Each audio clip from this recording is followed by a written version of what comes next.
దేశం ఒకే ఎన్నిక నియంతృత్వమే, ఇది సమాఖ్య స్ఫూర్తికి విరుద్ధం. రామ్నాథ్ కోవింద్ కమిటీకి టీఎంసీ చీఫ్ మమతా బెనర్జీ లేఖ ఇచ్చింది. అయితే ఇక్కడ జమిలీ ఎన్నికలు నిర్వహించాలి, ఒకే దేశంలో ఒకేసారి ఎన్నికలు నిర్వహించాలని చెప్పేసి కేంద్ర ప్రభుత్వం భావిస్తూ ఉంది.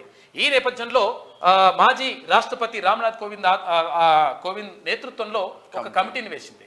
కమిటీ వేసి అసలు నిజంగా జమిలీ ఎన్నికల వల్ల నష్టాలు ఏమున్నాయి, తర్వాత లాభాలు ఏమున్నాయి అని చెప్పేసి ఒక కమిటీని వేసింది. అయితే ఇక్కడ టీఎంసీ అధినేత్రి, తర్వాత మాజీ అంటే అక్కడ ముఖ్యమంత్రి వెస్ట్ బెంగాల్ ముఖ్యమంత్రి మమతా బెనర్జీ ఒక లేఖ రాసింది. జమిలీ ఎన్నికల వల్ల అంటే ఎన్నికలు ఒకేసారి నిర్వహించడం వల్ల నష్టం జరుగుతుంది అని చెప్పేసి ఆమె చెప్తా ఉంది.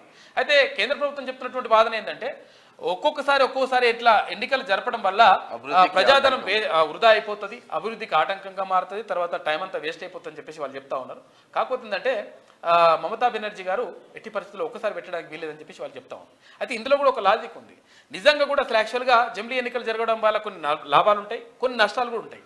విషయం ఏంటంటే లాభాలు ఏంటంటే ప్రజాధనం వృధా కాదు, ఒకసారి ఎన్నికలు జరిగిపోతే టైం అయిపోతుంది, 5 సంవత్సరాల దాకా అప్రశాంతంగా ఉండొచ్చు అనేది ఒకటి.